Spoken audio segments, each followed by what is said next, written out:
Welcome to this week's edition of the Weekly Traveler. I'm Steve Glenn. I'm Paul Glenn. Well, Paul Glenn is the CEO of Executive Travel. I'm the humble chairman, and we get to provide a Weekly Traveler, Paul, every week to 100,000 people. We send out an email. We've been building that list for over 30 years, and it's been a lot of fun. We decided, a year ago? Just over a year ago. To start producing the Weekly Traveler in a podcast. And we have now over, 50 podcasts? Oh, at least, yeah. Yeah. This has been a lot of fun. It's been fun to go through a lot of subjects that our readers say, hey, this is what I want to find information about. And you know, Paul, one of the fun things when I meet people, they go, I get all these travel stuff from everybody, but yours is the only one I read. That's kind of a cool feeling. Well, we try to have information that is just not standard, kind of insights to what we see or what's going on in the industry rather than just standard stuff that you can get from anywhere.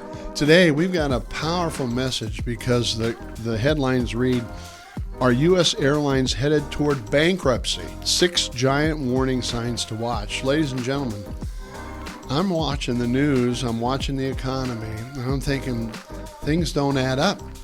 So we put together, Paul and I, a list of the 6 items that we think might be warning signs that you're going to see a bankruptcy in the airline industry in the coming weeks and months. So with that, let's dive right into those, Paul. All right.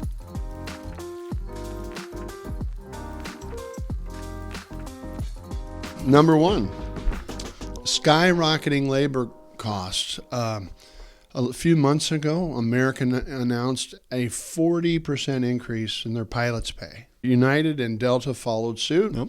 Then you had your flight attendants, 20 to 40%. Yep. Then you had your mechanics, 20 to 40%. Ladies and gentlemen, you can't just pay people 40% more and not have more revenue to come in to deal with that, because labor and fuel are the two largest expenses, yes. Yeah, so that is obvious. Now, one other thing that I factored in here, Paul, is the number of employees. Not only are the rates going up 40%, the number of employees compared to before COVID is doubled. Wow. Can you imagine? Twice as many employees, and their prices and their cost of that labor went up 40%.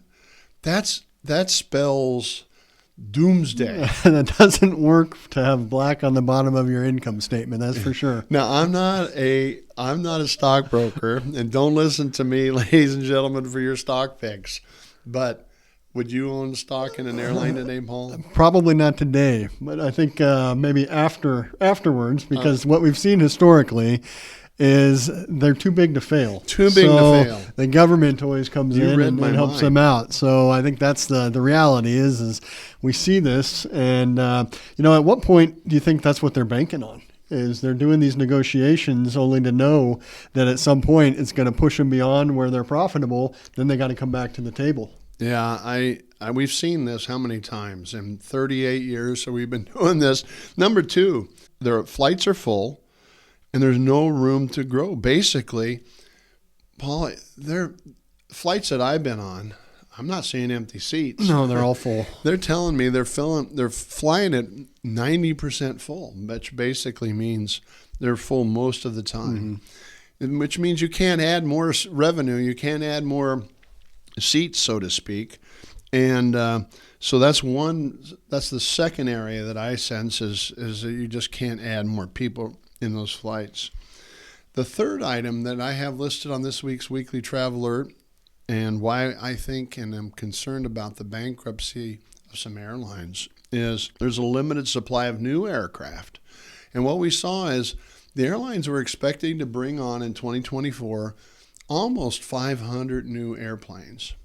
Well, Boeing had problems, Airbus had problems, and they are bringing on half of that. And they're making the testing process get drawn out very dramatically due to some of the challenges that we've seen over the last couple of years. So I think that's what is causing for some of this problem. And the airlines, they are part of their financial strategy came to a lot of these new aircraft were going to be larger, so they could increase capacity. They could do certain flights with less staff, making some of those things so that they were going to be in line with some of the things they need to do to maintain profitability. And so I think the the continual fall of the dominoes in the wrong direction to be able to get those new aircraft into service might be the straw that breaks the camel's back on this.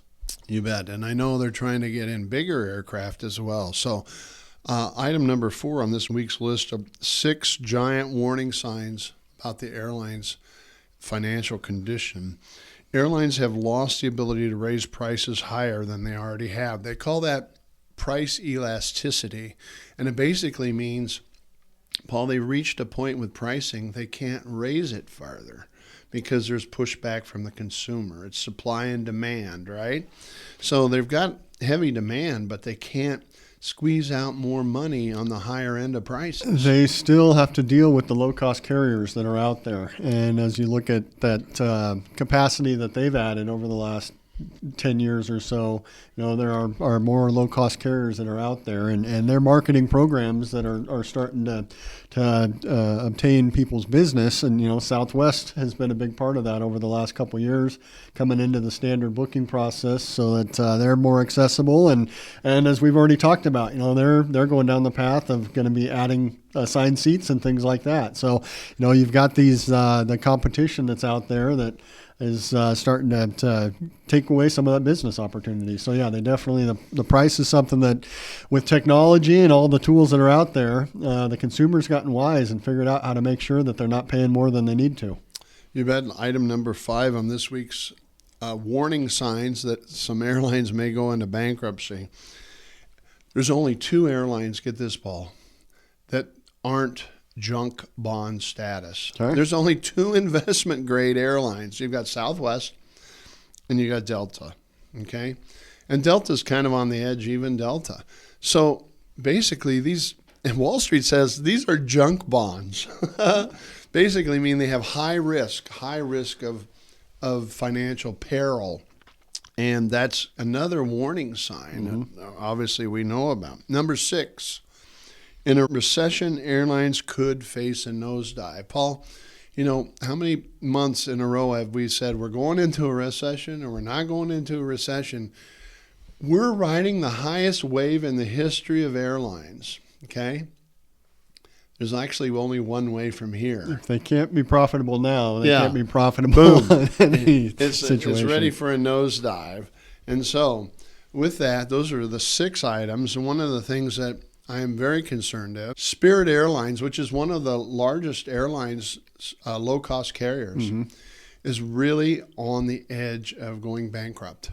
And that could happen in days, ladies and gentlemen. So we thought we'd bring to you some of these reasons. We don't want you to panic, but we are concerned that people might have tickets on Spirit Airlines. And in bankruptcy, obviously, they wouldn't have much options other than perhaps they could purchase insurance to protect them if the insurance company will cover it, or perhaps they could get a quick refund and try to apply that on another airline. But I think in the next several weeks, Paul, unfortunately, we're going to see Spirit, who tried to merge with JetBlue and Frontier and all those, and that was pushed down by the federal government, said you couldn't do that. So, ladies and gentlemen, we're sorry to hear about that, and hope I'm wrong. We hope so, but there are just too many things that are pointing in the direction that something's going to break.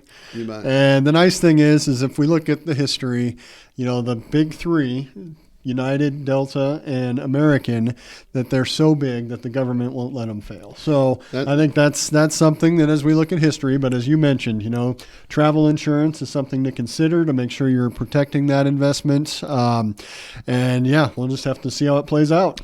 Paul, you're going to be surprised about this, and so will our listeners. The airlines today make more money on credit cards than they do putting your butts in their seats. Think about that. Not surprised. They make more on credit card than they do on flying people. So basically what you've got is a whole new world currency. It's called frequent flyer miles. And we've talked about that many times before.